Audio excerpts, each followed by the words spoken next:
ran before I said let's fight. No, that's impossible. By the way, BT Dubs is BTW. I'm gonna bust you up. Nope, I'm not coming down. Where am I? Help! Milk! Chance got $5. the champ got 5 on it. Back where it came from. Go back where he came. Ah, here we go. Oh, fun. Oh, God.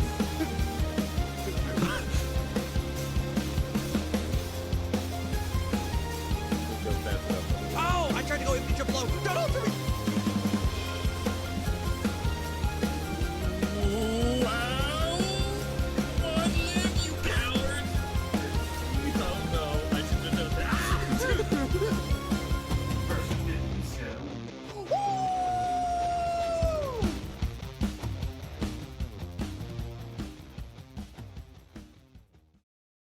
Hello, YouTube. Welcome to the First to 50 podcast, episode 30. 31. I'm Scum. I'm joined, as always, by my compatriot, my hostess with the mostest, a little Debbie Cupcake, if you will. What's your name, Meshi?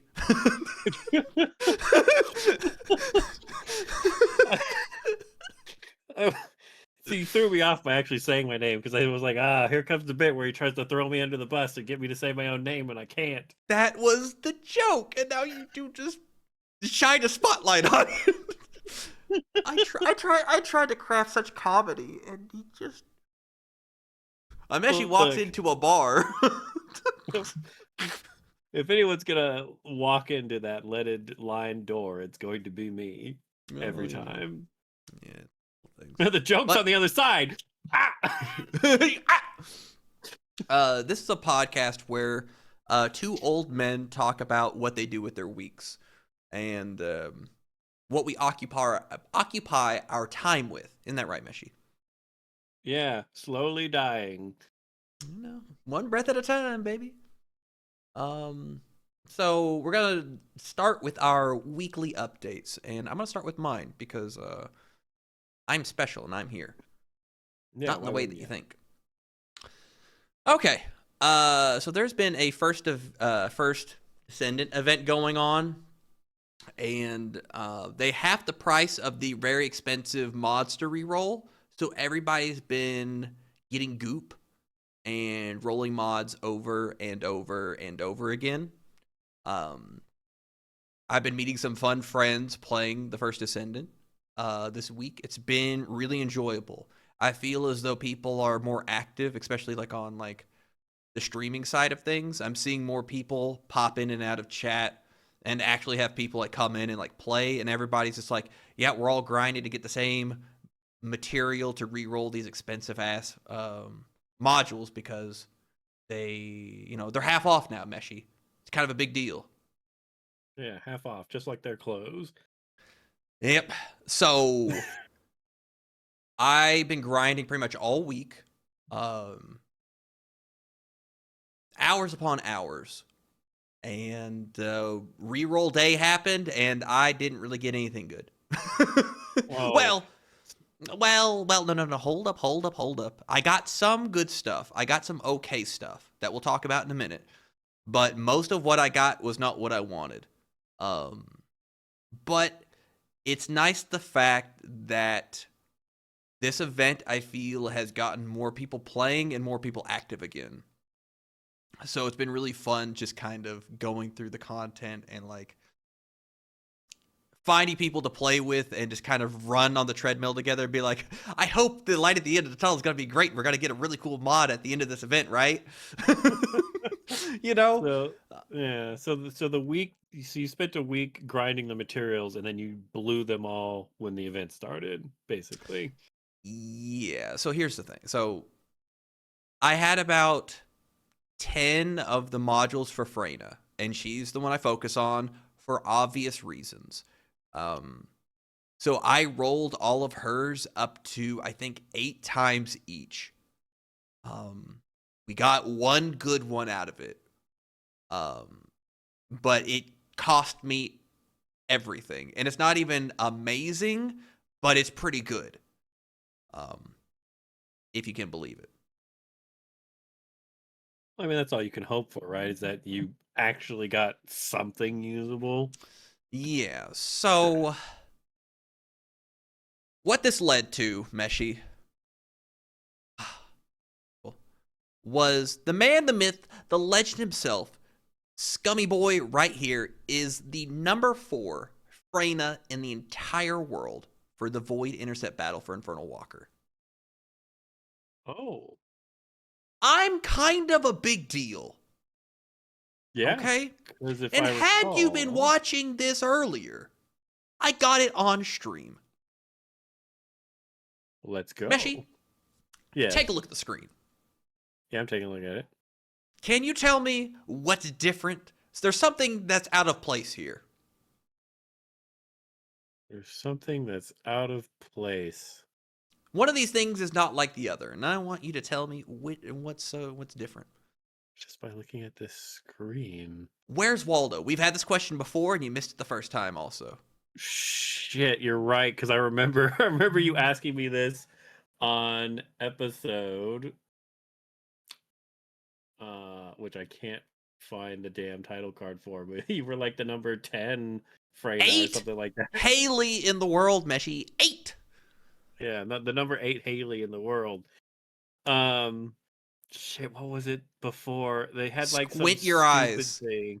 Squint your eyes and focus on the left half of the screen. Oh my god, this is so stressful. The ranks, right?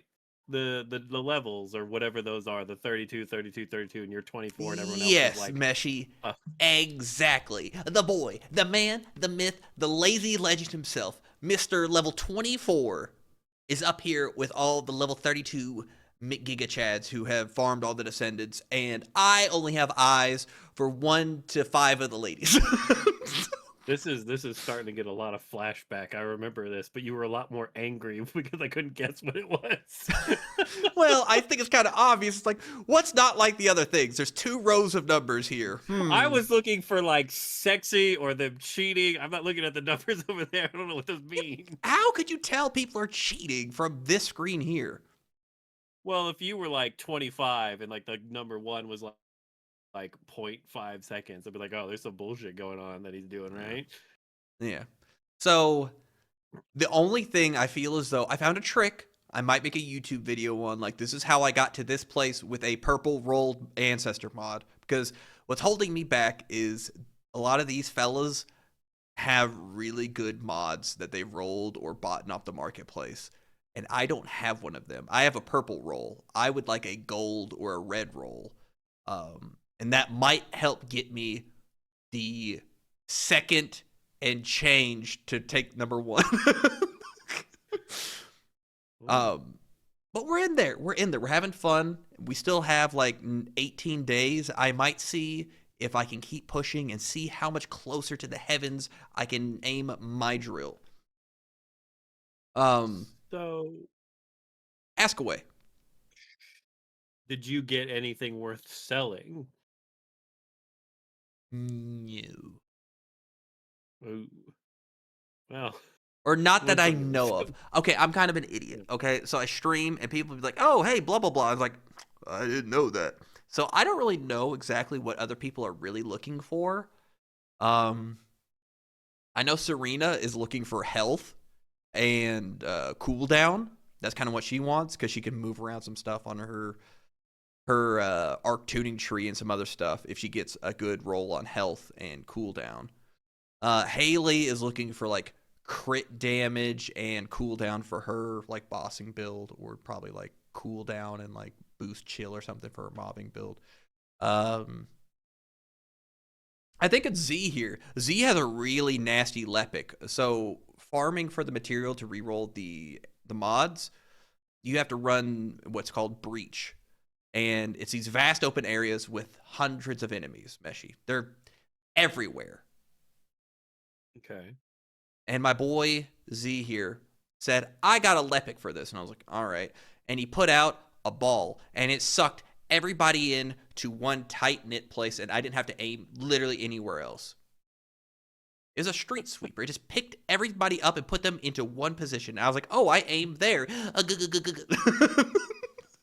And it was great. So that helped like go through some of the monotony of like, oh, this is going very efficiently. I've also been playing Nell. She we went through the Void Erosion Purge challenge levels, which is kind of just like the levels with a bunch of enemies, but they're like harder and it's kind of whatever to go through. I played Nell for that. She's so much fun. I've been gravity squeezing everybody. I've got to play with the Magneto gravity squeeze song on. Every time I'm playing Nell, that comes on for some reason. And I just gravity squeeze people. I put out a giant orb, and then I say gravity squeeze, and they all slam together, and then I hit them with a booger ball, and they die. It's great. So I feel as though, even though the rolling hasn't been going great, I feel as though I've been able to enjoy this game even more. So that is the First Ascendant Power Hour this week. I'm loving it, Meshi. You know, I'm glad they're still keeping this game alive for you. I'm keeping this game alive by purchasing the outfits, Meshi. I just purchased the entire cowboy set, which includes an emote where I get on to a mechanical bull and ride it. Bringing back I purchased the entire spring catalog. You don't understand. I will fight tooth and nail to keep this alive. Korea, I am here for you. My American bank account is open to you. Just keep my game alive. I need it. I might try building out Harris more. The mecha arm punch lady. She's stupid fun. Yeah. Oh my goodness. But anyways, I digress. I've sucked the air out of the room quite some bit. Meshi, tell me all about your experience with Grand Blue Fantasy Versus that you've played this week. What's been going on? Well, Hit me. I've been doing a lot of I've been doing a lot of Wilderness ranked. Oh. And I'm gonna stroke your ego real quick. Uh-huh. Oh, I'm listening. Tuning you remember in. How you remember how we played like, I don't know, 30 games 50 and I held plus forward at matches the that end so one you'd night? win? Yeah. Uh-huh. Yeah. Listening. I have, and you made the joke like, oh yeah, you're just gonna like fly through ranked Mhm. people because they're just like whatever you Running said. at I you. forget what it was. Mhm. I have not really experienced a tough fight. Like, you basically beat me into being like, oh man. Like you like in an anime where the guy's like, oh man, I've been through so much training and like I hope I'm good enough, and then they like punch the guy and you're like, I thought oh, you'd be stronger. I thought you'd be you're like, Scum was so much tougher than this. What's going on? Yeah, so that's been my experience with Ray. Awesome. I've gone from, I mean, I'm not made it to master yet, but I've gone from a B to like S something. I don't remember what it is. Probably like S plus or S plus plus. I don't think I've made it to plus yet. I think I'm right before that. So you've gone all the way from B to S plus. Yeah, or one row below that. I think I'm S1. I can't remember where I stopped. S1. Okay, so you're like right there at the cusp. Yeah, right there. It's the hard part of doing rank in this game is my queues are 3 to 4 minutes long, like almost every time. Oh, and wow. I usually will fight the same person 3 times in a row, or like it'll go twice and then some other guy comes in and then I queue again and I'm fighting the same guy again. Yeah. I rarely get different people, so I don't know if everyone's just hanging out in master and that's where everyone is and I'm just trying to get there, or if I'm just really unlucky with queues. It kind of depends when you play, I think. Because there Yeah, was instances where I played at regular hours where regular people get off of work and should be playing, and the queues are slower than like degenerate hours. I mean that's fair. Yeah. But it was actually quite interesting because at one point I was fighting a guy who the only reason I remember him is because his tagline was like drunk lesbian or something like that. I was like, Okay. oh, right, you just gonna that's your tagline, fine, Yeah. whatever.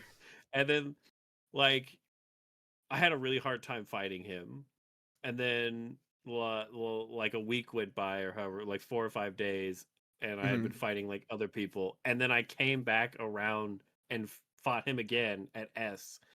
And I was like, oh, it's you again, and I only remember you because of your fucking name. um, and I did a lot better that time. Yeah, that's what we like to hear, Meshi. It's Willness is fun. Like he's Fun, good so boy. he's so simple. Even I can do it. Um, but Nothing he's a wrong with lot that, of baby. fun. Yeah, I know, right? He hits very hard. It's so funny to like watch people do like full combos, and I'm like, huh, sweep leg punch. All right, we're even again. Let's do this. All right, we're back at it. We're back at it. You hit me twice. I need a full combo. um, but I'm noticing a lot more stuff with him. I'm still not. The corner is still my issue because I keep doing like blue fist, which bounces them and it bounces them out of the corner, and I'm like, I need to stop this habit. But Mhm. The it's weird Suarez is to burned into your brain. yeah, it's like, oh, I do this because it's a Suarez punch, but no, if I punch them in the corner like this, it sends them out of the arena. And that bouncing fist is so inconsistent. Like Mm-hmm. it's just like sometimes they land within range, sometimes they go fucking way off guard, even though you punched them in the middle of the arena, so you weren't even against the wall. I love it visually, but goddamn, it's so detrimental. It's so detrimental, but you can't stop it, baby. Because it's funny watching Yeah, it'd be ping pong off every corner of the fucking screen. and if you kill them with it, it basically sends them off the screen and they just disappear. It's great. Like it's a great ability all around. And I've learned that like his sweep that he Mhm. Yep. does the ability sweep, not like whatever. Because I couldn't figure out because half the time you hit them and then you push a button, you beat them. And I was like, what the fuck is happening?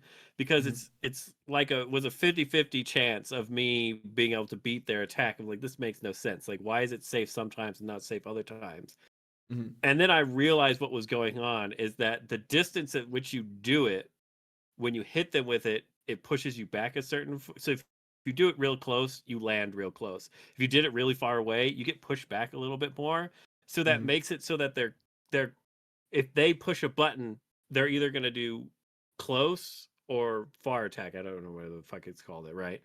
Mhm. Um, if they're close, they'll beat you. But if it's a far attack, they won't beat you. And that's what was happening that whole time. I was like, that's why I'm beating people on this button sometimes and not beating people other times. So that was quite interesting to figure out.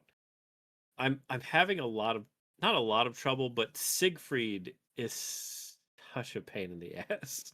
Oh, when they start Sonic a boom, Sonic a boom, Sonic a boom, and just Yeah. pushing you slowly into the corner, you're like, can I do anything? It's like, oh, I jumped over. It's like, no, no, no. The Sonic boom reaches all the way up there, so you get to block it more. Yeah, and it's like I have that fucking, that projectile swatting thing. Mm-hmm. Well, like half the 660, yeah. time I'll do the dash button in the light, and it's like, oh, Mhm. you meant to dash, right? I'm like, no, you fucking god damn it.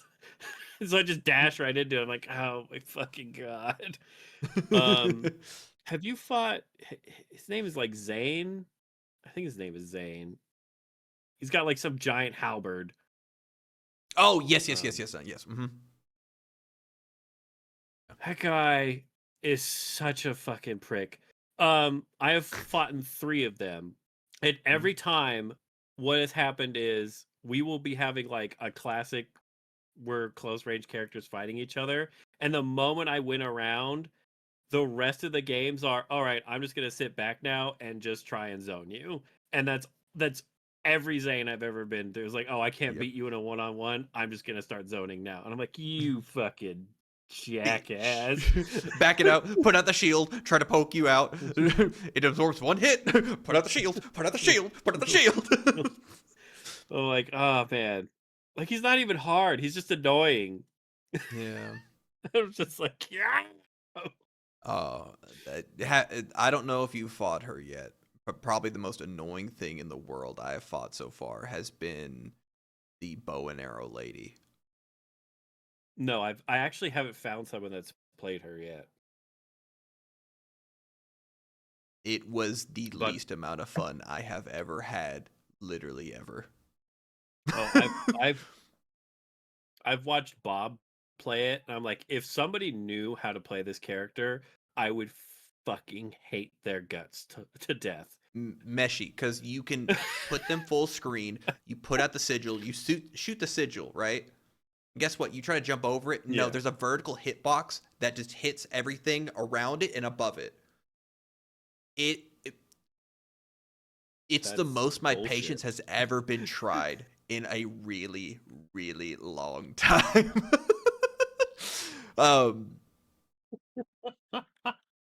It put me in a fugue state. So I've played. I did one session of rank this week. I Okay. went from where was I last week? Do you remember? You What were did at we- like S++, I think. Is your S plus or S plus plus? No, I think I started into S plus. Okay, so this week I went all the way from S plus 5 to S plus plus 1. In a 5-hour fugue state of anger. It's getting worse. Were you just fighting that archer that whole time? No, that Oh. was only one fight. Funny, like you fought. Who was it? A drunken lesbian. Yeah. I fought retired femboy. I fought them multiple times throughout the night. They were playing Zeta, Meshi. I beat them like they owed me money. That Oh, the retired pogo stick lady. Yeah, I beat the shit out of that effeminate male. It was Oh wait, I fought I fought retired Finboy too. I beat them like they owed me money. What is he doing up there? I kicked the shit out of him, and I took his points, and I kept rising to the top. I fucked up an Uno player. They didn't know what was happening, and I just beat the snot out of them. Playing the gun lady is it's the character I see the most, and it's kind of the most annoying. So Oh, the problem is, okay, so I have my standard combo that I land in an air throw and I put you full screen and I put out the sigil on the ground, and you're like, Yeah. you would think like, oh, they better wait and block and see if I drop the rock or if I try to make some move in, right? You would think. No, so if I Right. throw them full screen and put out the rock, the puddle on the ground, if I immediately press the staff down to drop the rock, she can get off the ground, run at me full screen, and punish me for pressing you at full screen. The gun lady? Yes, her run is so fast. So if I air throw you with the EX air throw, drop the EX puddle, and immediately press U, she can run from full screen all the way up to me and punish me for doing that at full screen. Oh my gosh, that's so. Why have I? Oh, because I'm always on top of that lady, so I don't really. I've never seen it. That's crazy.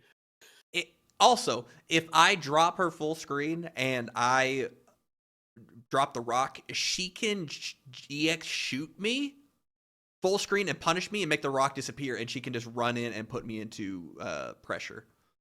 That's crazy. That rock drops so fast, though. Her gun shoots even faster. She runs even faster. So the problem is as I'm getting closer to S triple plus, because there's S plus plus plus and then there's master rank. This game is just 6XL. Game is just kind of throwing your face at the wall, and I'm like, I see what's happening, and I'm gonna like counter it. There's no counter. The problem is 6XL for most characters. Wilness is different because he has different commands. Everybody else's 6XL is like 8 frames. The fastest like button mash is like 6 or 5 frames, but the problem is it's forward moving. So if you try to poke them out of 6XLing, most of the time you'll get counter hit. Right, I remember that. If you back dodge their 6XL, they are plus. Yeah. You have you have to preemptively back sway before the 6XL comes out to then be able to press light first. This fighting game is literally mashing your action figures together. So it just comes down to like I'm really having fun playing Galleon, or I think that's her name. Super fun. Because I've never played a grappler. I'm playing a grappler in a game where everybody has a rush down 6XL plus frame game plan, and my command grab is not invincible. Most people can't get close to a grappler because they can like EX, like SBD you out of stuff. I feel as though, stroking my own ego, I'm having to think about every situation where everybody else is running forward and mashing 6XL. I knocked a guy down. His wake-up decision was to 6XL. It wasn't to mash crouching light, standing light, or anything else. It was literally dash 6XL. It's And I decided I decided I'm gonna watch some some high level replays from Master Rank just to see. Nothing changes. At high level, it is better to be put into block stun and to spend one of your rock candies just to reset back to neutral to try to 6XL them back.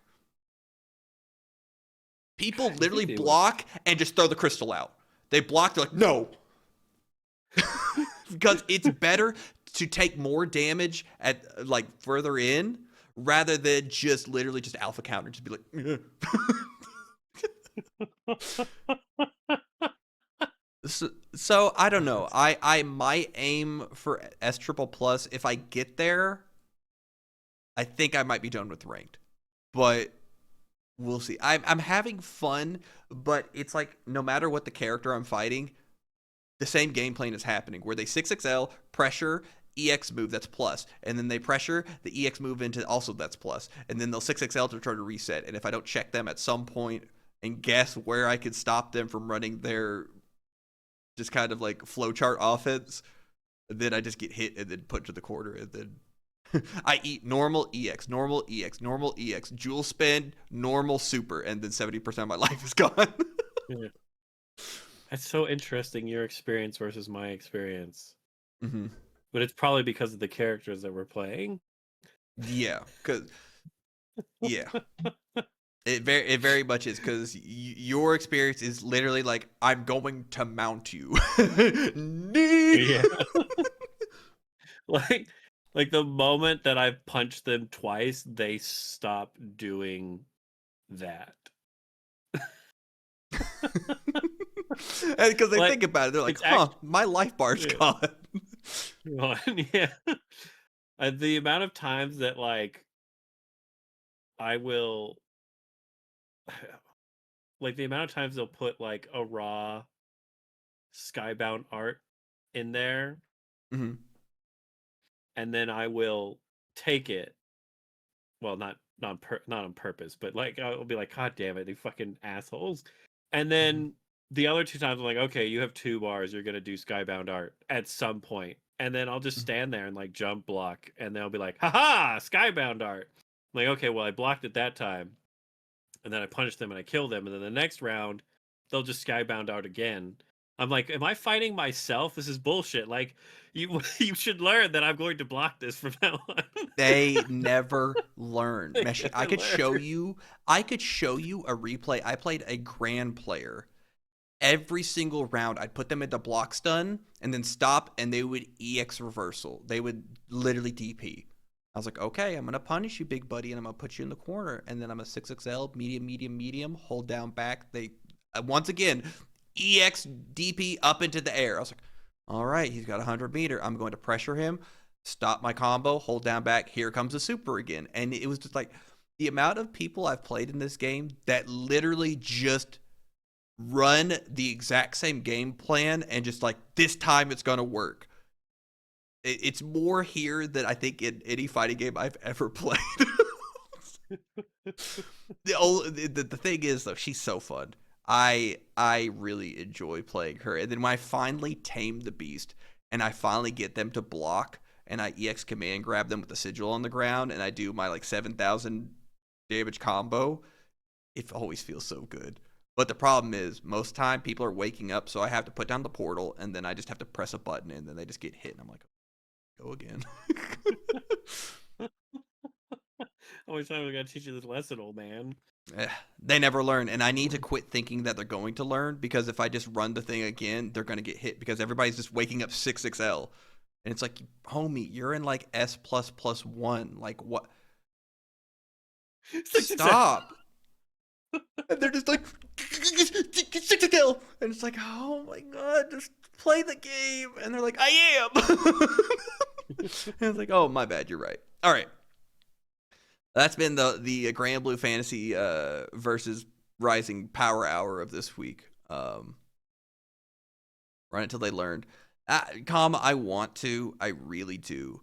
But there's a part of me that self-projects, and I'm like, if I'm a player who's been hit in the face by this 2 times now, I think I would try to mix up my options, and they never do. So I need to. It's breaking me as a player, and I just need to run the same meaty pressure over and over and over again. But at the same time, then I get bored. And then I'm like, Yeah. this training You want mode. to change it up, but you can't because 6XL, and they're not going to change their ways because they're like, well, in 'Cause 2 6XL. matches, I'm going to go into the next guy that's going to just 6XL, and it'll work. It's just not working on this guy. Yeah. I've only had 1 rage quit, though. It's less than Strive, though. I've only had 1 rage quit. This poor Grand player. I was manhandling him with a woman, and he was not happy about it. And then I started the 7,000 damage combo, and he pulled that plug. And beep beep. He already lost 1 game. He's like, I'm not gonna lose another. And I was like, all right. My ego All can't right. take it. But I'm glad to hear that after our set, you were like, I'm going to make them feel pain. And they're like, wow, I'm not even stronger. Yeah, no, our set really helped me. You're welcome.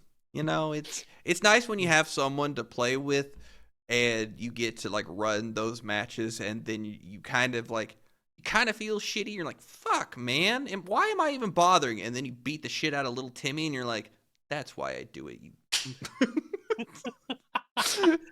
You know, Only like mine sounds like a bomb going off in their face. I'm just Willem Dafoeing everybody as they look up at the sky as a rock comes down on their 6XL. They're like, I thought you were gonna be like, I'm just Willem Dafoeing everyone as they watch my giant thighs go into their face and grab them. I have been using that more, and it's really fun. It really is. But you played a little something this week. Yeah, I played Monster Hunter. You went back. had some- Awesome. I had some friends that have been playing it, and they asked me to join for as a 4th, and I was like, fine, whatever.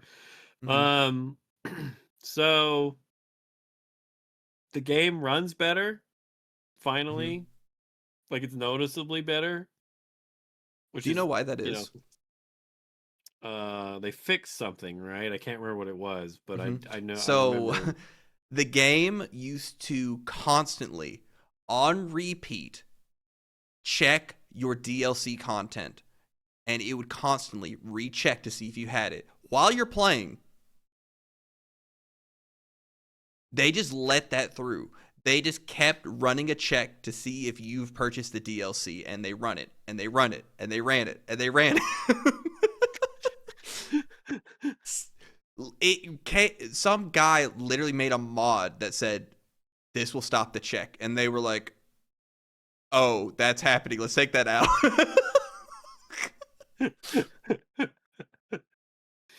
Wow. Wow. Huh.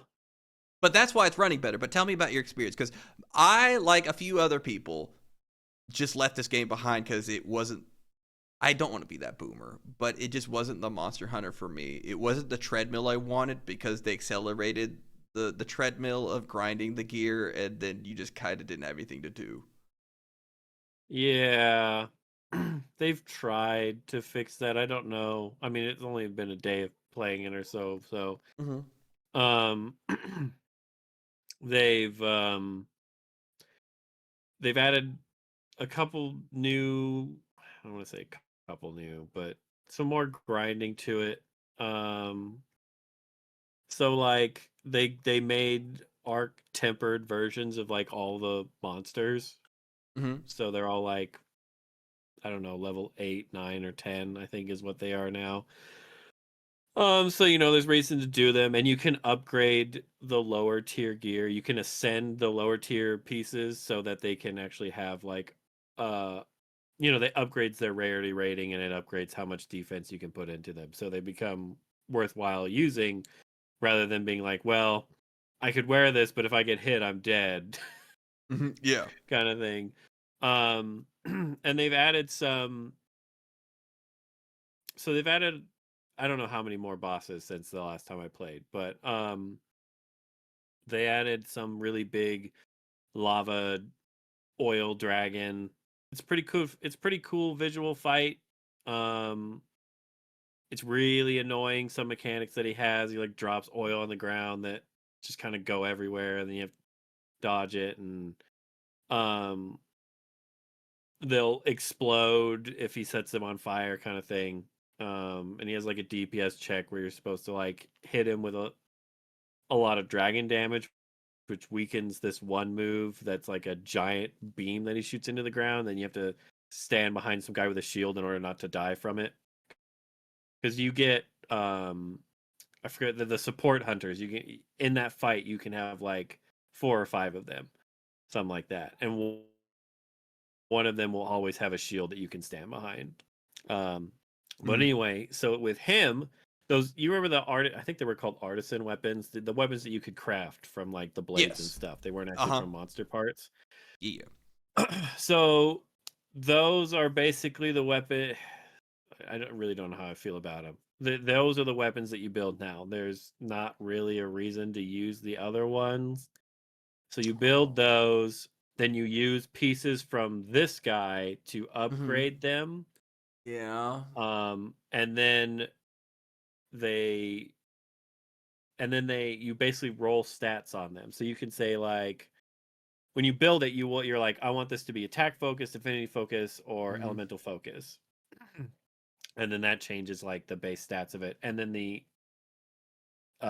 there's a secondary stat on it, which basically it's 5 different stats that will random roll, and you can Mm-hmm. re-roll them to get what it's basically, that's the grind, is that you're Mm-hmm. re-rolling these stats so that you can get the ones that you want. So like plus elemental, plus attack, plus affinity, whatever build you're going for, right? Um, and then you're just basically upgrading that weapon, and then you build multiple of them, so each one can have like different elements to it, and then you're trying to get the whatever. And then Mm-hmm. they will also random roll a tier set. Like they'll count towards those set pieces where it's like, oh, if you have 2 of these you get this, if you have 4 of these you get that. That um part's random too? yeah, so you random Oh. roll that, and then you can continue to re-roll those until you get the one that you want. Which you get one set bonus and then one count towards the set bonus or whatever it is. I don't know, because Mm-hmm. it's not like automatically giving you the set bonus of 2, right? It's Yeah. counting towards the set bonuses that you're wearing, so that way you can have different pieces and get multiple sets of 2 or like 2, whatever. And then there's like the group set bonuses, also random roll as well. But those, for as far as I can tell, aren't as useful as the regular set bonuses. Mm-hmm. Um, but it didn't really take a lot of material to re-roll those sets like Mm-hmm. 4 or 5 times, and I kind of got the set that I needed. Um, I mean, I'm kind of conflicted because on one hand, like I just went back and I upgraded or transcended the pieces that were lower rarity to the higher rarity, and then I just need the armor spheres to upgrade them defense wise. So like I already had all of the material because we played a lot, and I had a bunch of leftover material that transcends them. Mm-hmm. So now it's just kind of a grind for armor spheres or his parts, or you're just fighting the new monsters at this part. And right now they're having, I think it's the Lunar Festival, and then after the Lunar Festival, all the other events that they've had throughout however long Monster Hunter has been going on for, I don't remember. Um, they're gonna be available at all times. You can just go and do them. So if you've missed any event that you really wanted something from it, they'll be available after this specific event, which is neat if they had something cool. But I haven't been following Monster Hunter, so I have no idea what what events have been going on other than that Street Fighter one that we did. Mm-hmm. Um, and I was really tempted to just like make Akuma work. It's fun. Tatsu, DP. It's I really don't know how viable it actually is, or if it's just gimmicky at this point. But yeah. it's just kind of funny. Um, I don't know. I guess I don't really know what I'm looking for in a Monster Hunter game anymore. Coming back to this one, I was like, I'm gonna have to learn all this new shit, these new mechanics, well, mechanic gear wise, not mechanic from like creatures and whatnot. But it wasn't too bad. Like it took like an hour to be like, oh, okay, that's what you do for this. That's what you do for this. Mm-hmm. A lot of stuff you can now just re-roll, so you don't have to like remake it, which is nice. If you just really want to get something super specific, it it kind I don't know. I'm glad that you use monster parts for the weapon, but I'm also like, I really don't like the artisan weapon idea of it. The build a weapon that you're shoving everything into. It's almost like your artifact weapon all over again, right? You don't get the Yeah. fun of a new looking, new fun thing where it's like, oh, we're gonna fight this thing. Well, maybe I should get the element it's weak to. Let's grind out this guy, make his weapon, and then I can really kick the shit out of the other monster. Like, where there's the treadmill, but there's like you go to the gym and there's like 10 of them in a row, and you need to like run on this one, then run on this Yeah. one, and then run on this one. Basically that, This one, yeah. they just give you one treadmill, and they're like, but there's several different treads. There's this stat you can re-roll and grind for. There's this stat you can re-roll and grind for. There's this stat you can re-roll and grind for. But it all looks the same in your hands. Yeah. Well, the one thing that they did was they now allow you to cosmetic any weapon that you have made onto the weapon. Any Yeah. weapon, basically. It's Mm-hmm. layered armor for weapons now. I'm just like, but then what's the point of these ones over here now? Like, I guess like if you were like, I really don't want to use that, but it's like it's so much better that you're just gimping yourself. Which, I mean, if Yeah. you're not like the optimal guy, it works. Like you're gonna kill the thing that you're fighting with the other weapons. It's just kind of like, why wouldn't I use this? Yeah. So, It's pushing you towards it. I don't know. It's just the fun thing of like sorry, little Monster Hunter monster, I'm going to turn your dad into a new pair of boots as I skin it in front of him and look him in the eye while doing it. You know, it there's something like it's the same treadmill. I know there is an illusion of choice, but just the idea of killing the same monster over and over again just to take his femur bone and shove his head on top of it and shove an apple in his mouth, be like, I made a new hammer and it's different than the other one, feels good as opposed to like, well, I'll craft the artisan thingy and then I'll just shove stuff into it, I guess. Yeah. Primal. It's like eating wings with bones in. You know, there's something about it, Meshy. It's just, you feel more like a monster hunter rather than, I'll take the boneless wings. Sauce my nuggets, please. Oh, I get a choice of sauces. Which sauces do you have? Oh, well, I think that's the biggest thing about it. There's some but there's also some you know? Yeah, and it's really disappointing because like I mean the monsters look cool, like the new guys look cool, their attacks Mhm. look cool. This guy's like fire breath beam looks cool. Like it all looks cool. I like dual blades. You're fast, you're maneuverable, you're attacking really quick. What's not to love? And then, but I like don't the know. whole Every time you take the weak point on the head and stop me from stunning the monster. Oh, wait. we're not talking about that. Uh, As you run from behind the monster. There's a mark up there. As you go, one. Oh, good times. Yeah, yeah, good times. Yeah, it's just kind of it, weird. it it turned from the game where you put in 5,000 hours into the game where you put like 100 and change and then you're like, okay, I'm done. Yeah, And that's yeah, that's what Monster Hunter has always been, and why it's gotten more popular over the years is because it's the co-op game that doesn't stop. And they're like, we can change that. It's like, no, those people don't care about your thing, and the sales of the game kind of show that, which is kind of sad that it hasn't outsold any of the previous titles yet. But apparently, I guess Monster Hunter Wilds with the last update, I guess it's done. So maybe the expansion is working up to be released. yeah. From what I hear, they're gonna do some DLC expansion like they did with, was it Rise? Rise and World. Did World World had have an expansion? Oh yeah, the ice Icebreaker, one. ice Yeah, whatever the fuck that yeah, was. Yeah. Iceborne or something like that. Yeah. So who knows? So Maybe it'll get better. yeah, it's one of the things where it's like Monster Hunter Wilds is what it is. It's kind of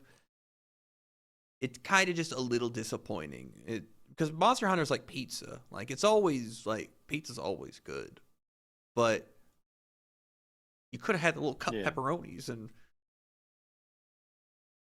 you just put Ooh. pineapple on it and called it a day. And you're like, this is different. And for someone who doesn't like pizza, and you're like, why would you make a pizza not for pizza people? And God, my analogies are so on point.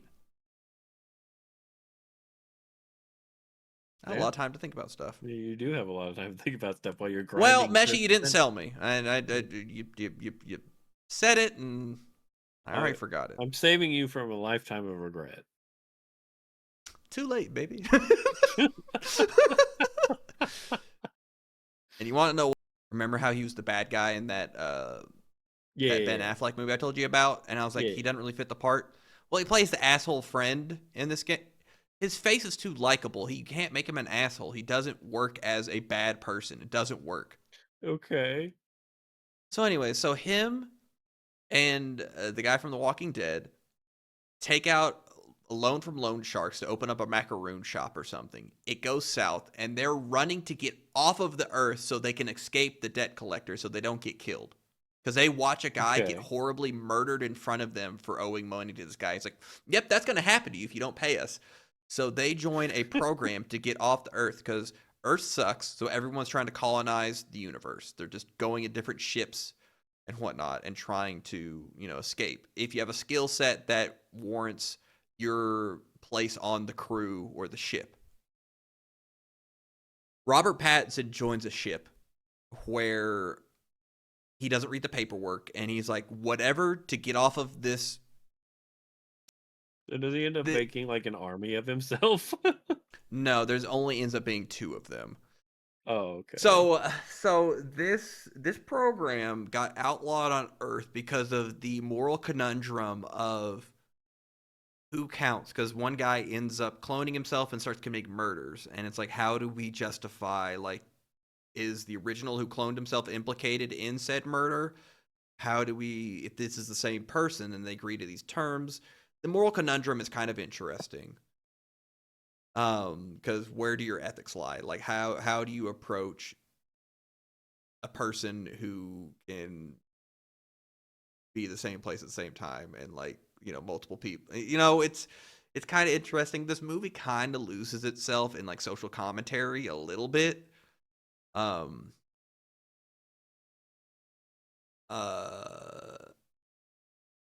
So I liked half of it, and then I didn't like half of it. And it was also 2 hours long. It was an interesting shot at trying to do something kind of interesting, but I think I could kind of see why it didn't make money. I will say, though, Robert Pattinson is a phenomenal actor. Him playing two versions of himself, fucking immaculate. Like, he sold this movie really well. He plays a character you really haven't seen him play before. He's kind of like the 17 that we follow for most of the movie. He's kind of soft spoken and kind of like, he has a kind of a funny accent. He really brings the character to life, and you kind of lose him in that character, which is what all you can ask from a good actor. But I think it's a okay watch. I just wish it wasn't so blunt with its social commentary in certain places. You kind of lose a story a little bit when you start, like, trying to, like, preach a little too heavy, you know? Yeah, I gotcha. You're not hiding the message in the themes. You're being very blunt, and I think that comes from a little bit of, like, focus groups of being like, but what if they don't get the message? We have to make sure that it comes across in the and it's like, oh my god, bro, just try to be subtle. I Just spilled my popcorn. I spilled my popcorn. It's still shocking to me that Netflix has it in their clause when creating media that they have to have the certain points stated 3 times to ensure that even people not looking at the screen can understand the story fully. It's like, holy shit. Like, this is the death of media interpretation. Oh my god. I like how I went on an existential crisis talking about Mickey number 17 or whatever. If you like watching Robert Pattinson act, I'd recommend watching it. Fair enough. Yeah. I watched another stinker. You didn't save me from this, Meshi. I watched Hercules 2014 Hercules. with Dwayne. Yes, Meshi, with Dwayne "The Rock" Johnson. I was hoping it was going to be Hercules Does New York with Arnold Schwarzenegger. No, this is Dwayne "The Rock" Johnson's Hercules. I saw a YouTube short, and I was like, why not? I'll watch this. Have you seen this? I have seen this, yes. How do you make a Hercules movie not about Hercules?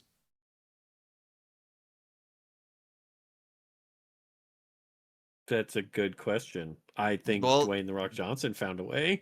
They found a way. So this whole story is about a guy who fakes his way to being quote-unquote Hercules. Right. So all of his labors are fake. He has a posse of people follow him around that he's gotten together. He kills the Hydra, which is actually just a bunch of guys in snake masks. And stories get told about him, and he's faking it till he makes it. It was shocking that they made a Hercules movie not about Hercules. It's about a guy whose name is Hercules, and he's faking being a demigod. So, what the fuck were they thinking?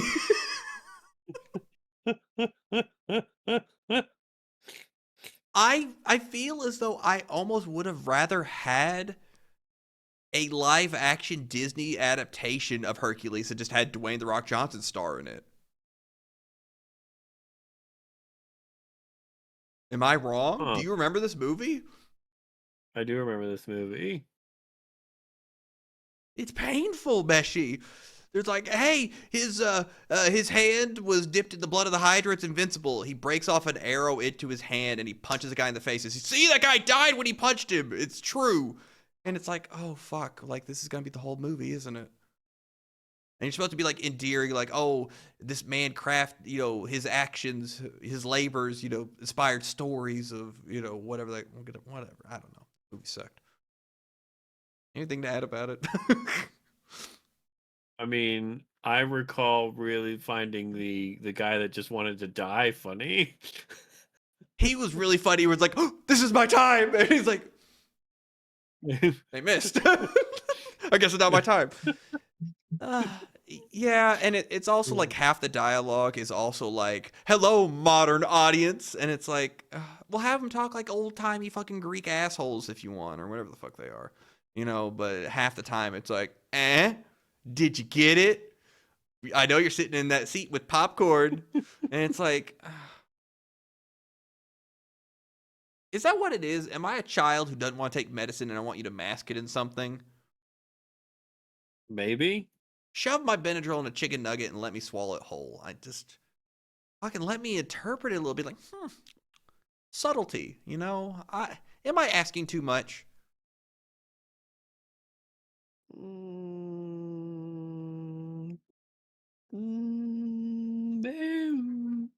It depends if you're asking for it in every movie versus asking for it in just some of the movies. I just need some of it, Meshi. I need a movie to come out which I haven't watched. Markiplier's movie. I'm just gonna have to. I didn't go to the theater. Yeah. Well, that's okay. And eventually it will come out and yeah. Then I'll watch DVD. it. And then I'll be like, ooh, Twin Peaks. Yeah. I just really hope that like it isn't so hyped up that it ruins the movie. You know what I mean? Well, I haven't heard anything other than DVD. Oh, damn. Cold-blooded. He has feelings, No,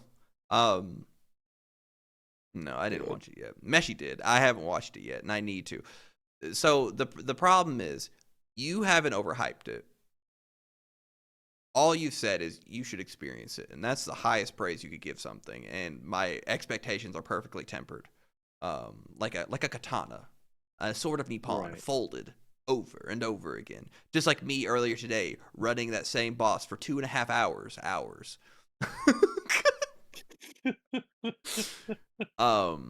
Okay. So I watched another film. I decided to go back and rewatch The League of Extraordinary Gentlemen. I wanted to see what this movie was like 23 years later. This movie killed this director's entire career. Damn. He directed Blade, the first movie, and then he directed this, and then he stopped making movies. Meshi, I want to reiterate, he directed the first Blade movie, the absolute cinematic masterpiece, the cinema of the Blade movies. Yeah. And then he directed this, and then he stopped making movies. Do you remember this movie? What? Huh. What a career path.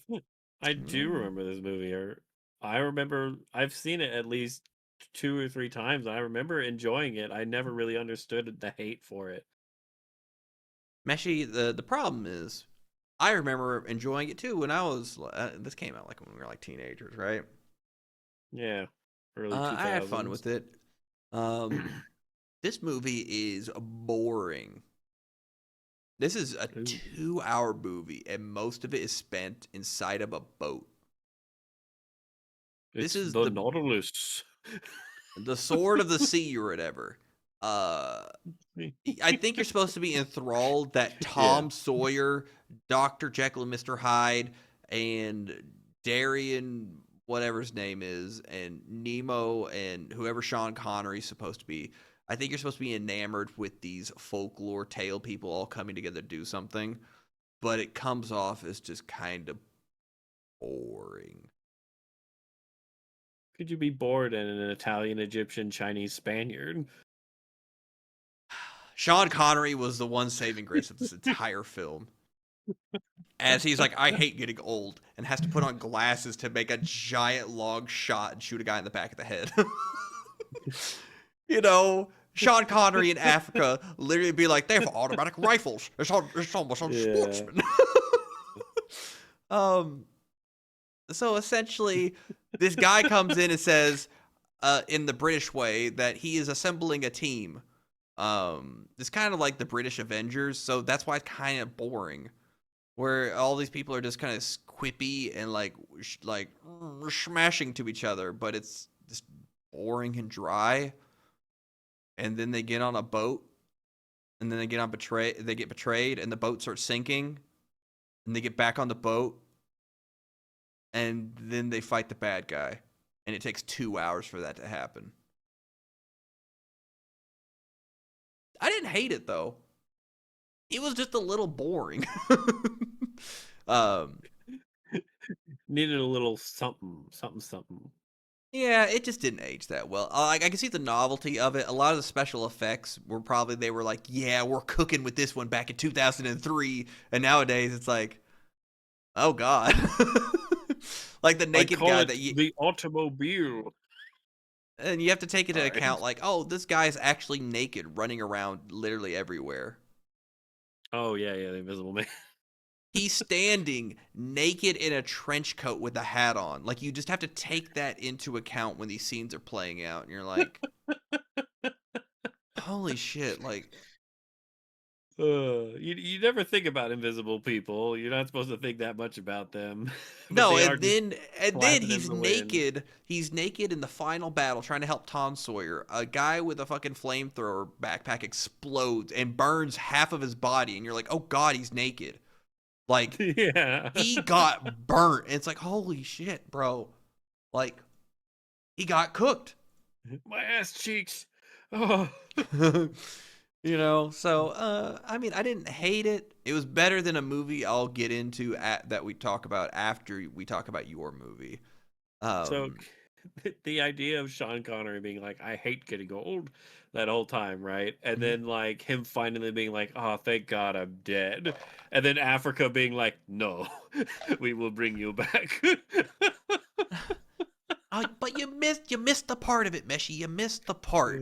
That notion is funny, but he comes around to realizing that there is life past that, because he starts on that path of like, oh, I want to die, I want to go out in a blaze of glory, and then he realizes through Tom Sawyer and stuff that like, oh, even though I lost my son and I haven't found a reason for life, there's still more for me after this. He finally gets to that point, and then it's heartbreaking when he sacrifices himself to save Tom Sawyer from getting shot. And it's kind of nice. It was kind of Sean Connery saved this movie. Yeah. Yeah. But that's really all I have to tell you about the League of Extraordinary Gentlemen. Mr. Hyde looks like a giant monkey man, so there's that. But you watched a movie I did.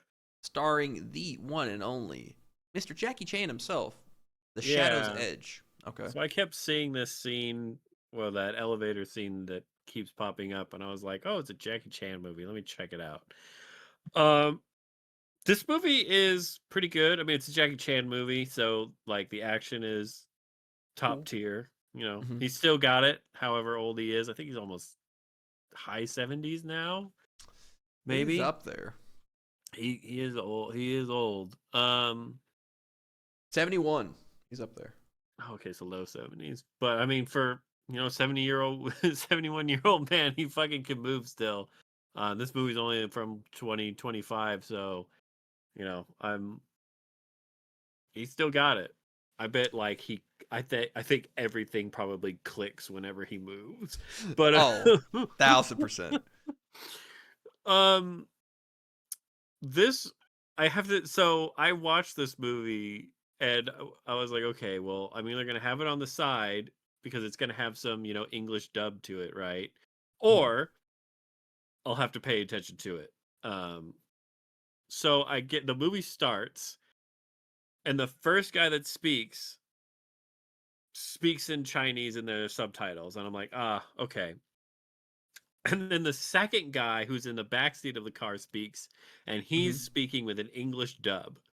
I'm like, oh, okay. Halfway through his sentence of him speaking the English dub, Uh-huh. immediately cancels itself out and goes into Chinese with subtitles. Then the guy in the front seat who had just been speaking Chinese instantly goes to English and then talks to the guy in the back seat who then begins speaking in English and then goes to the guy in the front seat and immediately speaking in Chinese, and they both speak in Chinese for the rest of that scene. And then like I'm like, what the fuck is happening? Like, is this just a bad no, it's just a movie. Like You're and just like, then which one are you? Do I have to pay attention or can I watch it in the background? and like I'm like, okay, maybe it's like the English people, the people are supposed to be like from America because there's a few of them in there, are the ones that are English dubbed, and they're just having this weird thing, and they're like the Chinese people are just speaking Chinese, and then it gets to the very obvious American man who runs the casino, who is just white with blonde hair, looks completely out of place.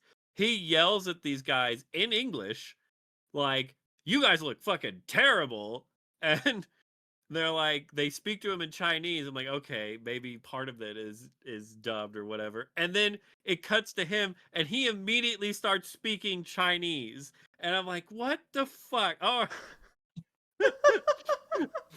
and then eventually they just go all Chinese. Like it eventually like after about 20 minutes the movie is full Chinese and there's no English whatsoever anymore. So I don't know if I don't know what was going on. It was just an interesting experience to be like, ooh, English dub, perfect. Um this this movie was story wise, action wise, grade A. Perfect, awesome Chinese fighting movie. Mhm. Um great action, whatever. Story wise, what a ride. Um, so Jackie Chan plays a retired cop, right? Okay, yeah. You know, makes sense. He has there's this girl that everyone makes fun of, not matter, they shun her. They don't make fun of her. She's basically they call her like the prize child or something like that. Basically her father used to be a cop. He died um when she was young, so she became a cop, and basically everyone just says, oh, you're in here because you're not famous, but like because your dad was blah blah blah blah a Yeah, cop. yeah, and yeah.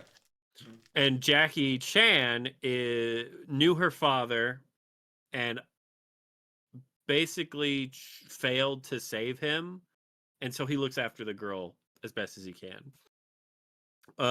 So that's where their connection is. So basically this movie is about AI and surveillance, but only the AI part is only there for a little bit, and then it comes back at the very end of the movie, and it's there for a little bit, and that's it. Because they're like, oh yeah, we have this new AI system. It's great. It like tracks people. It tracks all the movement and stuff, and it helps us fight crime and whatnot. Yeah. And then you have the evil people who are bank robbers, or they're not really bank robbers, but they're robbers. They're big heisters. Um, Mhm. and they're this coordinated team. They have the hacker man. They have everyone knows how to Heck of a fight, day. and they're like going through this operation. And they're like, we're gonna rob this place, this business of $500 million in cryptocurrency. Um, they have to break into some vault that's in there and basically steal the codes, or however it works. And Hacker Man is basically in the police system. He can shut it down. He's watching them through their own cameras. He's using it to basically make this heist work. He's deleting, like, they'll be having his members like walk down a hallway, and the police are watching them on the camera, and then it'll cut to the hacker man who's typing into his computer with his 10 different screens that are all shooting like all the different texts. It's so stereotypical, like, look at this guy, he knows what he's doing, look at all these numbers he's paying attention to. And then he just deletes the guy just disappears off of the camera. But and they're like, what happened? He was right there. Or he like makes a car disappear that they're trailing or whatever. Mhm. And so this team is like super coordinated. They're like, the police are following them. They know they're in this hotel, and then they go into like this sequence of like they're constantly like changing outfits as they're walking around. They have like 3 sets of rip-off clothes that they're just shooting off outfits. They're stealing employee badges. They're putting on fake mustaches. They're doing all this stuff to confuse the police, and the hacker man's like following them and being like, "Oh, the police are saying this now. They're putting on body cams. Look out. Don't let your face be seen, or else it's game over." Mhm.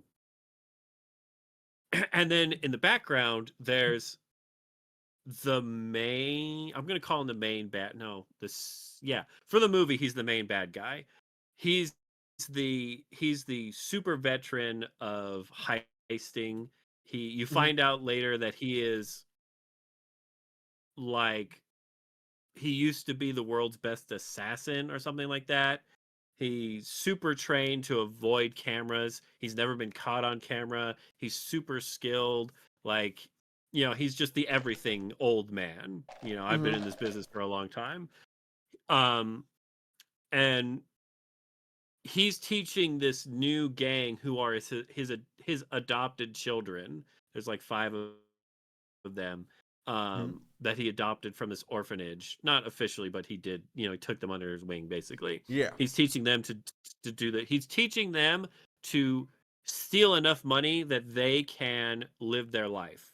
Like, it's supposed to be like he's a father figure to them. He wants to be a good father, kind of thing. So he's teaching them all this stuff.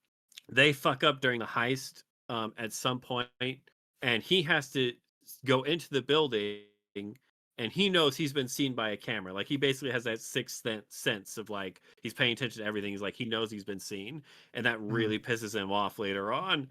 And he does it to save one of the other people so they don't get caught.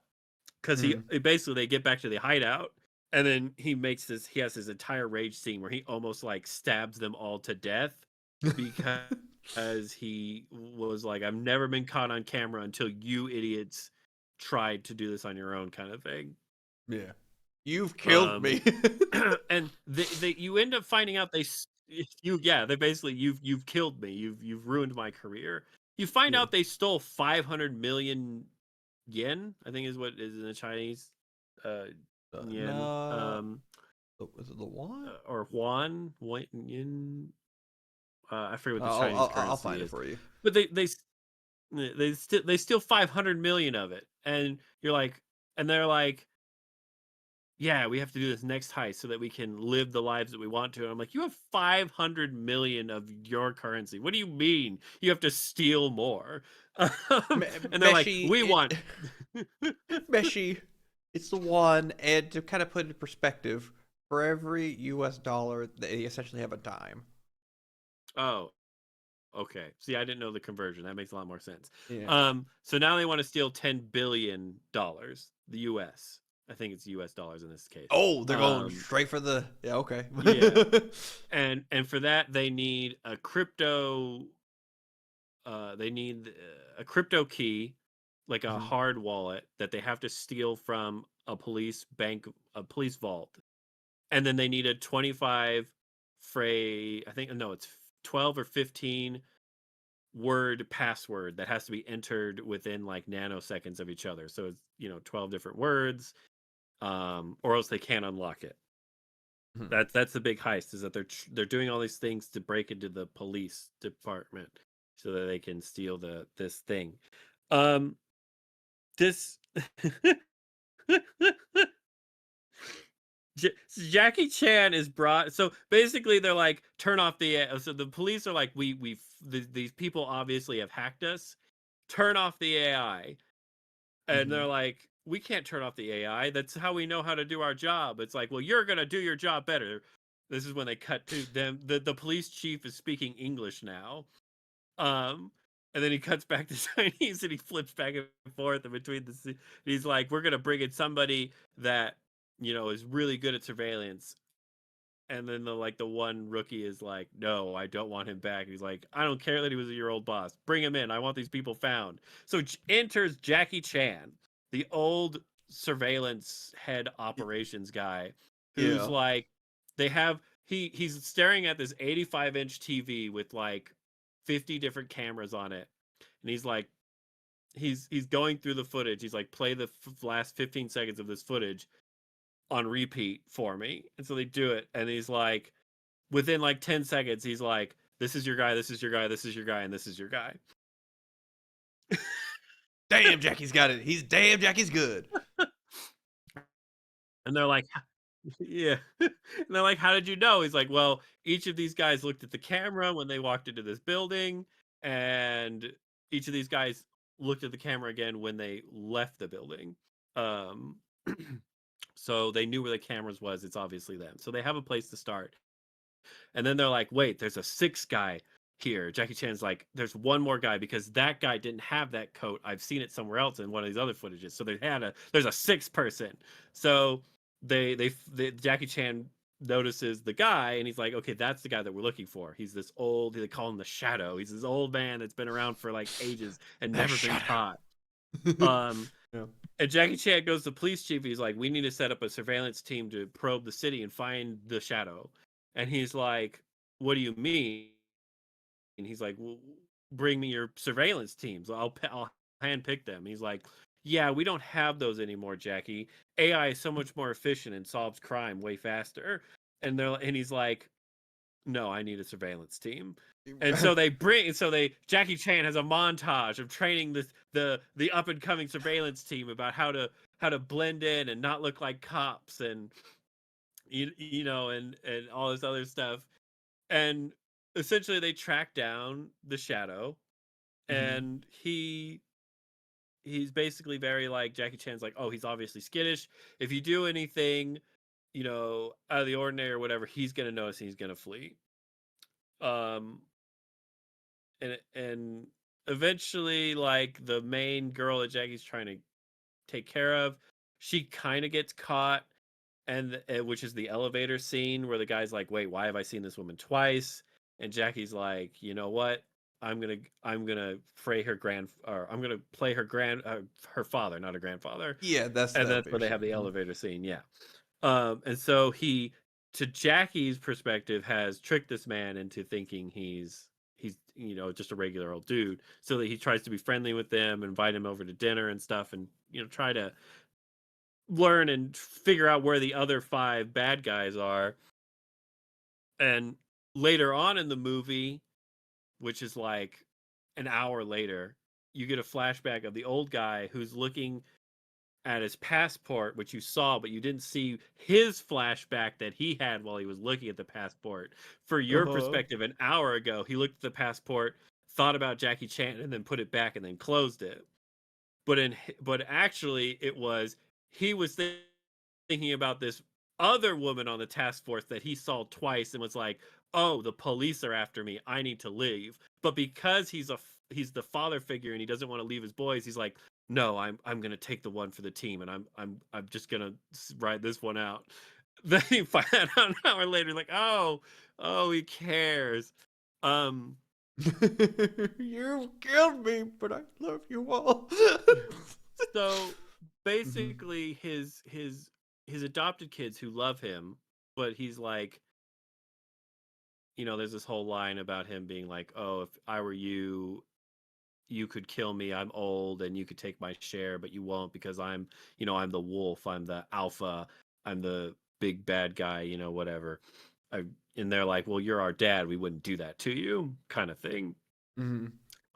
So Hacker Man does a facial scan on Jackie and the girl, and he finds out that they're cops. He finds out they don't exist. But he doesn't tell the Shadow. The guy's like, so who are these people? And he's like, oh, they came up clean. Meanwhile, he's sending an assassin to go kill them, and then he has the guy get picked up by this other dude, one of his teammates, and taken to this orphanage house, their old house, because he's gonna have him killed. Basically, he's like, you know what, the police have been made. I'm not, this is what he would do. He would kill the liability.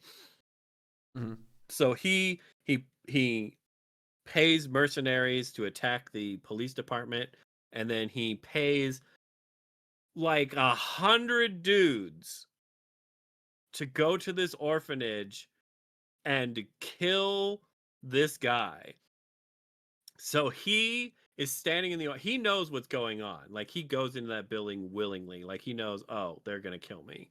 And he goes in there, and he's got to be a man that's just as old as Jackie is, like in his 70s probably. Yeah. And like 100 dudes come out of all of these rooms with axes and like kitchen knives and pipes, and he's looking at them and he's like and he pulls out one of those knives that, like, the retractable knives, and he clicks it, and he's like, so who's first? And then it cuts to a flashback of him talking to his boys, and he's like, one time I was surrounded by 200 cops. They had caught me. They're like, so what did you do? And he's like, well, you can only do one thing. It's like, if they corner you, you just go through them. And he's like, so I killed all 200 of those cops. And they're like, whoa, how did you do that? And he's just like, I don't forget what his explanation was, but then it cuts to him, and he is fucking massacring these dudes. He's just doing like precision cuts to the like stabs in the throats where they just drop. He's deflecting, he's grouping them up so like only like one or two of them can attack him at a time. And they're like, they're pulled out scene. They aren't like close up, so you can't really tell what's going on. No, it's like this guy is like actually fighting all of these dudes and stabbing them and whatnot, and running into different rooms and like murdering them. You're like, why didn't anyone bring a gun? Like, like, and he's fighting these dudes, and like eventually he does get hurt. He gets an axe across the back, or like an axe slash across the back. He gets stabbed at one point, but he kills all of them. He gets stabbed in the leg at one point. He kills all of them, and then one of his sons, who's the older brother, comes up, and he's like, "Yeah, my younger brother tried to kill you, but I'm his older brother. I have to protect him, so I'm gonna fix his mistake." And the old guy is like, kind of smiling. He's like, kind of proud, but at the same time, he's like, "How could you betray me?" kind of thing. Yeah. And then they have a fight where that guy has two knives and he's fighting the other guy with his knife. It's a really good scene, but it starts getting really weird.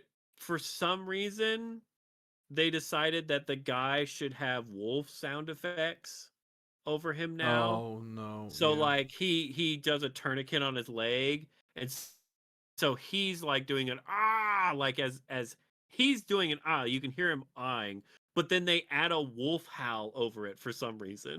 So it's just like like at the same time he's screaming. It's like, what the fuck is going on? And then he's doing like knife slashes to the guy, and then it's like rah, rah, rah, like and like the other guy has like cat sound effects, but like a jaguar kind of roar back at him. Yeah, like that. And it's like, what at no point in this movie have they done this except for this scene, and it was just so like, why are you ruining this scene right now with these sound effects?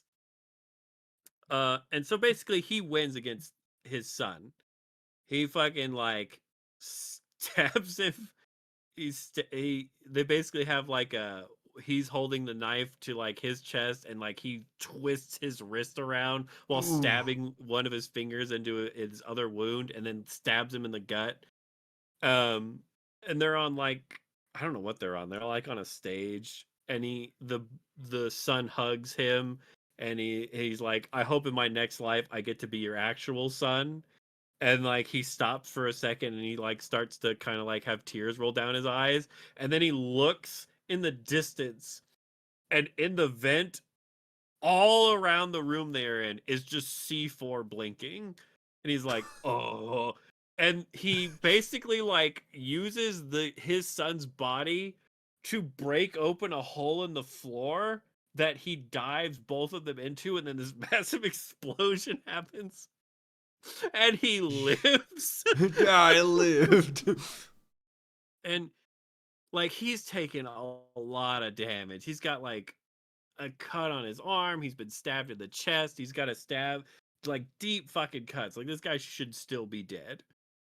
And then the police arrest him, and they put him in the back of this police van.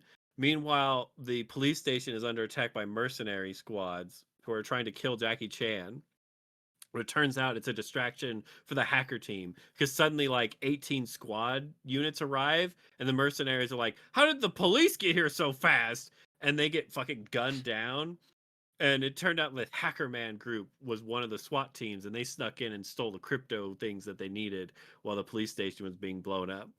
And so they go off to escape, and the dad is basically like, hey, my son's betrayed me, let me help you now, I'll tell you where they're going.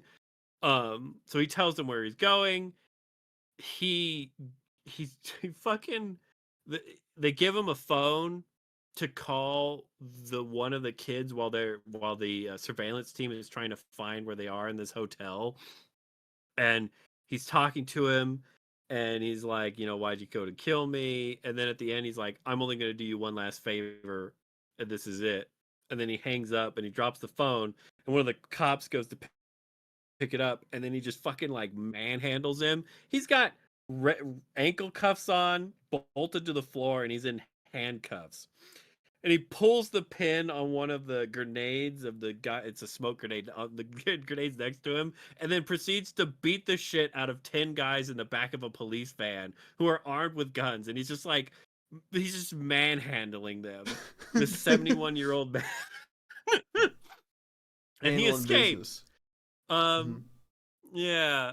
And it cuts to the surveillance team tracking down the bad guys, and Jackie Chan is fighting these guys in this laundry room, and they're twins, and they're fighting with one twin behind the other, so like it's masking. They're basically the twin in the back is mimicking the movements of the twin in the front. So it's kind of a cool little thing where they're like, oh, you can't see me, Jackie, what am I doing? And they're like, manhandling the 71-year-old man.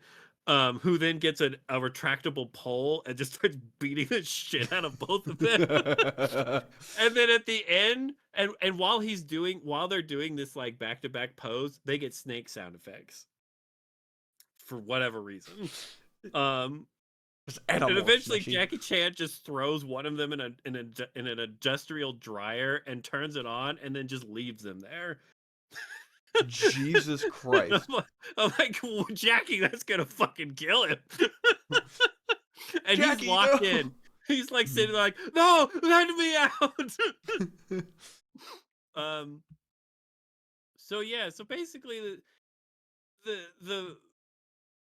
the guy goes on to kill the main hacker man, main hacker man's son, who starts whispering the 12 key passphrase for the cryptocurrency out loud, but the old guy doesn't know what it's for.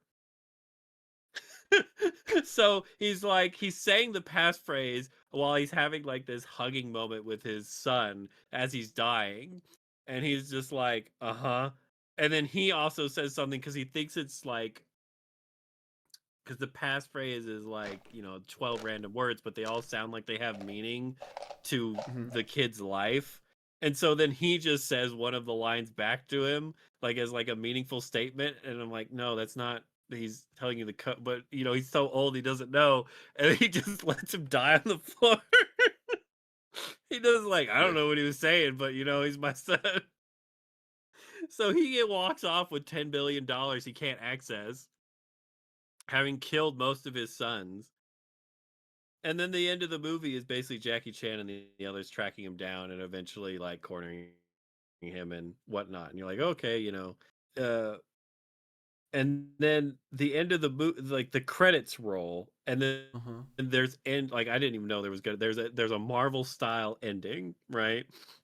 Where Oh, Jackie bless. Chan is talking to the woman, and she's like, why we never did find out like how like why the police were called so quickly. We never found out why um there was a bunch of holes that the hacker left so that we could track them back. Like if the hacker really wanted us to not find him, he wouldn't leave all these loopholes that led us back to the group of five. And Jackie's like, well, I guess we'll never know. And then it like cuts to this giant server room with like 100-inch computer monitor. I'm not even joking about this. This is a fucking 100-inch computer monitor with like 18 other screens all over the place and all these glowing lights. And it's this Chinese guy in a business suit who turns out to be the one. It turns out that they weren't twins, they were triplets, and he's the actual hacker man. And he was listening the whole time to his brother typing in the code, but then like he basically gets to the last word, he's like and he's like, no. No, that was it. Yeah. Rip. And then he's like, okay, well then I'm going to escalate the problem. And then like he types in project escalation, and then it like brings up Jackie Chan, the woman, and one of the other guys that were on the police force, and it's like project escalation has started. And then it cuts to the shadow in prison, and he ends on the word escalate, which is the 12th word in the crypto phrase, and the movie ends.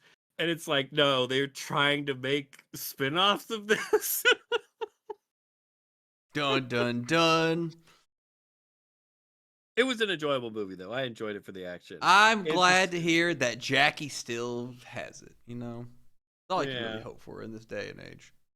it was just a weird. They were just trying to be really elaborate about it, and you really just want to see Jackie Chan hit people with an extendable pole. Um, they like, and it's two old guys going at it, but they really are going at it. They fight in like an attic that you can only crouch in, and they're doing Yeah. like roundhouse spin kicks to each other's necks in there. And it sounds like literally just bubble wrap popping as they're bent over and kicking and moving. Their there's joints there's are just popping. It's popcorn. there's a scene where they're spying on the shadow in his home, and he basically sits down in a chair, and they have a thermal camera on him, and they have one of those like hypersonic things so they can hear distance. And Jackie's like, what's that sound? As the guy's like slowly moving, he's like, it sounds like popping, like crinkling and stuff. And then he's like, wait, no, that's bubble wrap. He's popping bubble wrap. And then the guys in the chair just popping bubble wrap. God damn it. you know, I was in the script, I was writing it, that Yeah. easy. Well, you want to hear about something awful? Yeah, tell me about it. Awesome. Okay. I watched Primate. Okay. So this is a 2026 film about a research scientist, a linguist lady who's like, you know what? I can make it to where chimps and people can communicate. I can do it. So eventually jumping a little ahead, but we're going to the past, whatever. So she brings home a monkey to live with her family, and it's kind of like this ongoing thing. And the monkey is a part of the family. All right. Mom brings it home, and it's integrated into the family. And they're just growing up, and they've done all these things where they've given him a tablet to make noises and like say words, and they're learning to communicate. And it's this ongoing, linguistic project to try to, mend the language barrier between the two species, right? Right. Okay. Movie starts. Girl gets on a plane. and she's going to Hawaii with her friends, and they're like, "Oh my god, blah blah blah blah blah," and then like, "Oh, we're such girls, teehee. I'm the slutty one. I'm the one who doesn't like that my friend has other friends, and I'm just the friend in between, you know." Yeah. So they get to the island, and they go to the house, and the slutty one's like, "Oh my fucking god, is that a monkey?" And they're like, "Yeah, his name's Ben. He's part of the family." And they have all a good joke about it and whatnot. Yeah. Ben goes back to his cage. Mind you, this monkey's not played by a monkey.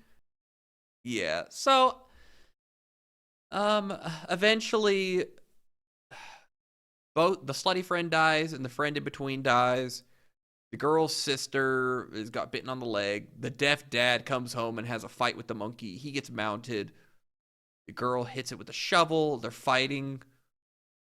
Oh, shit. I forgot about one death. So the first death is they all get to the pool, right? They're like, "Oh my god, he bit the little sister. Everybody in the pool. He can't swim." Because I guess he's a monkey. He can't swim. They don't know about the rabies yet. They just think he's a little off kilter. And they're like, "What's wrong with him? I don't know." And then they're like, "Oh my god, he's got the tablet. He's looking at us saying dead, dead, dead." And then he's circling the pool, and then he's like, the brother's like, "I can push him over the edge," because they're at like an infinity pool-esque situation where they're at, the house is like on a cliff, and then like the pool is like right at the edge. He's like, "I can push him off. This is my one chance, my one opportunity, my slim shady moment." And he swims over and he pushes it. The monkey goes over, and they're like, "Oh my god!" He looks over, the monkey grabs him and throws him off, and he fucking dives face first, and you watch his head go on a rock. He falls far and he dies hard. Oof. Okay. He eats it super hard. And then most of the movies, the monkey like circling the fucking pool and climbing on the rope lights above the pool and grabbing a bitch by the hair and like ripping off the top of her scalp. And she's like, "Ow, that fucking hurt." You know, it's this movie wasn't good. So how do they end up killing the monkey? They just end. I think they finally knock it off the cliff. They end up having the fight. The dad's fighting it off, and then the dad gets mounted. The girl like oh, I remember. So they're having the fight, and the sister's there, and finally the main girl goes, "No!" And I think she's about to spear the monkey off the cliff. And I'm like, "Oh my god, this is gonna be fucking awesome if she literally does the Jill Valentine to Wesker during the DLC, The Nightmare." Remember, she's like, Yeah. "No!" and tackles him out the window. I thought she was gonna do that. I was gonna standing ovation this movie after being bored. But no, she just pushes it off the thing and it fucking dies. And it's like, Okay. So what made it not great? Because the kills sound cool. well, they're kind of cool. They're kind of CG. People are also, it's a Mortal Kombat situation of people are made out of like deli meat. They're just kind of like, They're there to die. well, it's not that like, you're not getting like that, like, "Oh fuck," like, oh, it's like the guy's jaw comes off. It's Gotcha, you okay. don't get like a satisfying like when you're separating a chicken and like you pull the leg off of the hip and you get that nice pop or whatever. You're not getting that like visceral whatever. It's kind of like ooh, you know, it doesn't really hit. There's no punch to it. There's no like, Got oh your nose. yeah, and it's like, "Oh, I got your jaw." He even holds it up. He's like, it's just a guy in a monkey suit like killing people with MK fatalities from Mortal Kombat 3. To What put a it in twist! perspective. What a twist that would have been if he like actually at the like right at the end of the movie took off the monkey mask and was like, "Yeah, I was pretending to be a monkey this whole time, and I have rabies." Not rabies. And yeah, that's the other thing is the fact that most of the movie takes place with the kids in the pool, and they're like, "I'm gonna try to sneak out and grab the phone," and they fail to get the phone, and then it's like, "Well, I'm gonna put a rope around the monkey and pull it into the water. Oh, my girly arms, I'm not strong enough. Oh fuck, we failed again." And it's like 30 minutes later, and we're like, "We're still here." at the pool. And then like the fucking goobers come over in their car, and yeah, it's just It's like if Deep Blue Sea, if they spent their entire time in that one room where Samuel L. Jackson gets eaten. yes, that's essentially just what this movie, and that's what was disappointing about it. And like horrible things happen to these kids, but they don't really. The girl who gets command grabbed into the car, like it's shot pretty well to where she's like laying down, getting ripped apart, and you're like, oh fuck, like that. It's tough. but like the guy who gets his jaw ripped off, it kind of comes like part like a Lego piece. It's just kind of like, oh, like there it goes, like dumb funny bit. The last thing that ended up watching went back to the Clue movie. Oh, okay. I haven't seen this since I was a kid. I remember liking this movie for two very specific reasons. Can you guess what those are, Meshi? The singing telegram lady. Endings. It's just, I don't think you could have had a better board game of a movie happen. No, like surprisingly, with what they had to work with, they did a good job. Yeah, and just like, why do the people have the names? Oh, because everyone has to stay anonymous because you can't know who each other are and whatnot. And you know, it's just a lot. I'm not gonna say this is the best thing you've ever seen, but if you want a movie with some fun dialogue and some really good actors playing off of each other, I would recommend watching the Clue movie. It still holds up, and I've seen this movie a lot. I would Not also just for those recommend two watching very huge reasons, but for other reasons because I enjoyed the movie. And my favorite part, it sticks with me till this day, is when Professor Plum is looking at Mrs. Peacock, and they're matching up because they're all splitting up to look for clues, right? And so Right. they all draw lots, and Professor Plum gets cute. He's measuring up and seeing like who's got the matchstick that matches mine. It goes over to Mrs. Peacock, and he looks at her. He's just you and me, honey bunch. Oh, bro, that line is just stuck in my head, and getting to see it, it lived up to how I imagined it back in the day. It wasn't a protect your heart, Dr. Jones moment. It was like, oh no, it hit just the same. So I would recommend the Clue movie. I had fun rewatching it.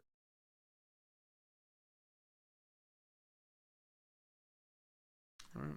And that ends our movie take, Meshi, but we got some stuff to react to. Oh, okay. Fatal Fury is having yet another Street Fighter collab, and I don't know if you've seen this or not. I have not. This is all official. Breaking. If it's if Meshi hasn't seen it, it's new to him. This is the City of the Wolves Street Fighter crossover, because as you know, Fatal Fury City of the Wolves had Chun-Li and Ken, and it also had Capcom music and sound effects added to it and whatnot. Right. They're very chummy right now. And so now we're getting this in City of the Wolves.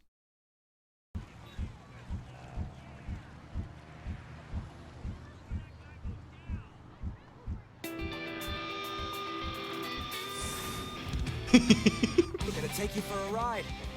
Try to keep up, all right? Aha! A fine specimen from our precinct. Oh no, poor Scum. You have no idea. Some new feet to fall in love with. Not this one, Meshi. I think Rock Howard looks kind of funny as Luke.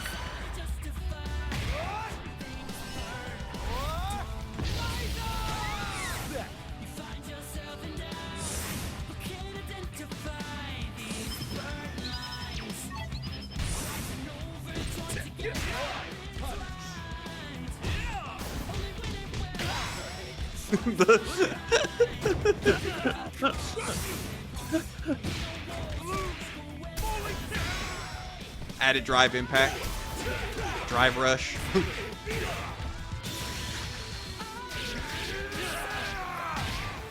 This Carlos guy's a Capcom character.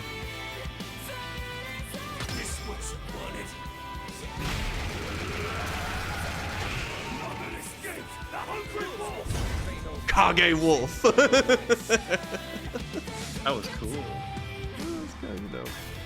Terry Bogard getting his own getting his own thing. So just some fun stuff. We got the crossover costumes. We got Rock with the Luke costume. We've got the Petra girl as Jury. I saw someone post online. They were like, "Why'd they pick her? Jury would literally kick the shit out of this nerd."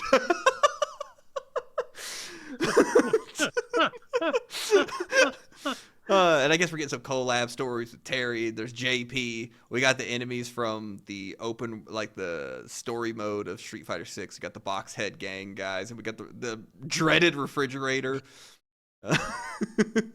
So it's just cute that we're getting like more stuff from their kind of like Yeah, a little fun stuff. Yeah, fun Keep stuff. the game alive. Yeah. Mm.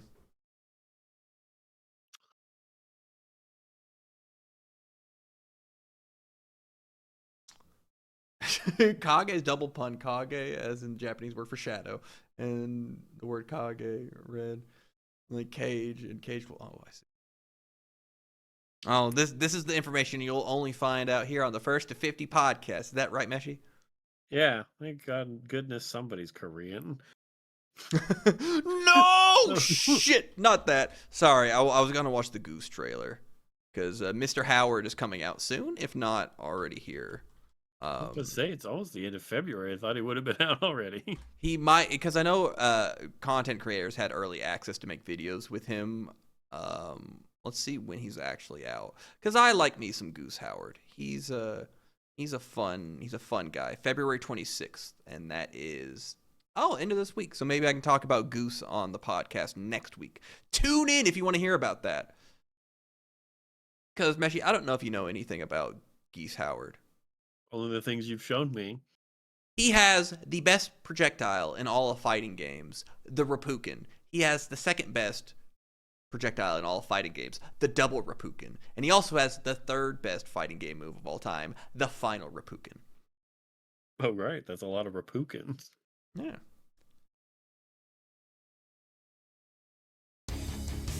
And I love his gold watch with like the fucking, oh, such a hard look.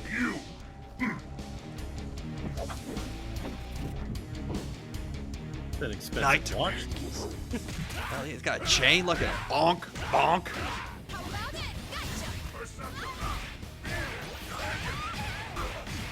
Gotcha! Stand up.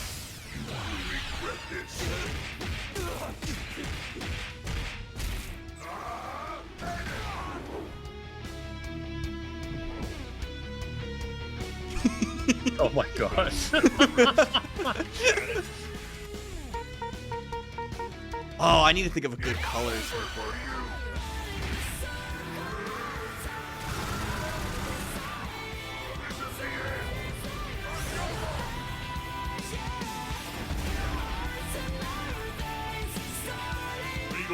You got your song, Meshi.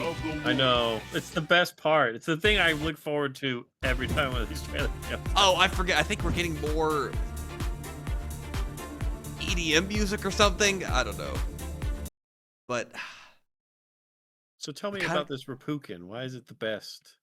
because it's a Reppuken. It's a cool fireball, Meshi. He throws it along the ground. He throws his hand up so hard that it creates a projectile that goes at you. Oh, okay. It's just cool. It's got the base form, the Reppuken. It's got the heavy version, which is the double Reppuken. He says double Reppuken. And then he's got the dreaded final Reppuken, which is a super version. I gotcha. No. Let me find it for you. Hold on. Yeah. We can pause for the cause. Give me a moment, okay? Immediately cuts to Mr. Big. You ready, Meshi? Yes, I'm ready. I'm playing Goose Howard. Ready? Go! Ha!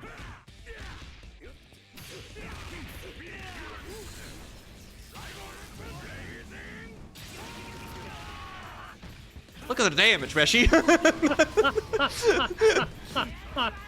And I fucked up the command grab at the end, otherwise it would have killed. But don't worry, we get the sweep at the end. I love you know, the little goose. Yeah, I put that in there. Just for you, Meshi.